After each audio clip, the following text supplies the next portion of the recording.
Dans cette vidéo, nous allons voir comment utiliser les métadonnées pour changer la couleur de chaque page produit individuellement.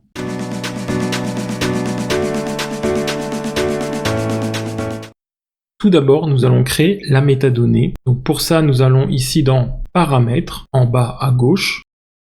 Ensuite, on descend dans Données personnalisées, on choisit Produit, et dans Attribuer à tous les produits, on clique sur Ajouter une définition. Là, je vais l'appeler nuancier de couleur de la page, parce qu'on va souhaiter utiliser le système de nuancier. Ici, après Custom, on va mettre Page Color Scheme. Et le type, étant donné que ce sera l'ID d'un nuancier, il faut choisir une seule ligne de texte. On peut cliquer sur Lister les valeurs, avec un nombre limité de choix. Et là, on va mettre Scheme-1, 2, 3... Voilà, jusqu'à 6, et j'enregistre. Sans plus tarder, je vais aller dans mes produits, sélectionner mon premier produit, et ici, renseigner la valeur. Donc je vais choisir un scheme 5.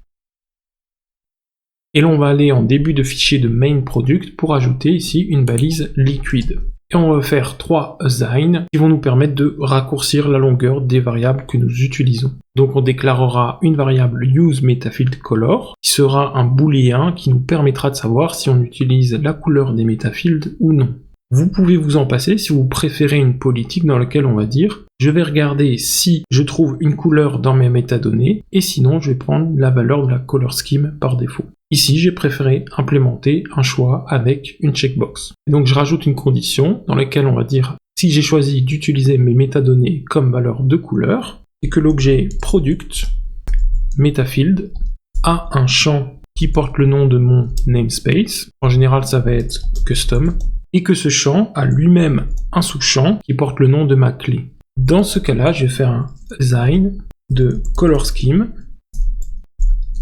et je vais l'initialiser avec la valeur de ma métadonnée en rajoutant ici le filtre metafield text pour bien formater la valeur du metafield. Sinon, on va tout simplement utiliser le color scheme qui est dans les settings. Et donc ici, dans ma classe, je vais utiliser la variable color scheme que je viens d'assigner. Maintenant, nous allons ajouter ces paramètres. Donc on va ici dans Settings, juste au-dessus de Color Scheme, on va mettre Use Metafield Color. Par défaut, c'est False, et je vais renseigner le label.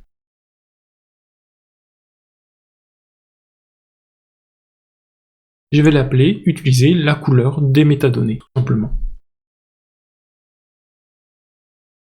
Comme deuxième champ de texte, on va mettre Metafield Color Namespace. Par défaut, ce sera Custom.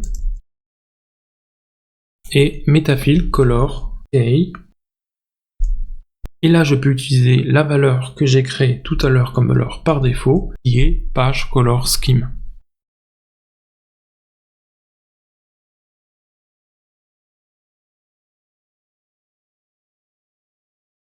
Et dans les champs de traduction, ça sera espace de nom du champ méta et clé du champ méta.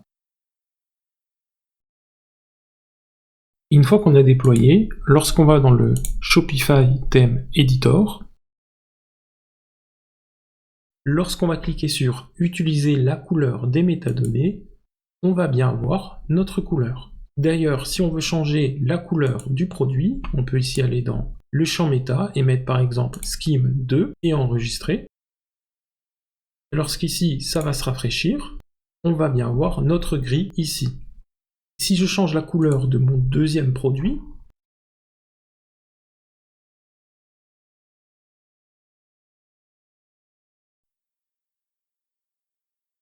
et que je le choisis, là j'aurai une couleur, cette fois-ci sombre pour ce produit, et une couleur différente pour le premier produit. Et si vous ne souhaitez pas passer par le Shopify Theme Editor, vous pouvez aller dans product.json, ici dans la section main, aller dans Settings et rajouter Use Metafield Color à True et Metafield Color Namespace et Metafield Color Key.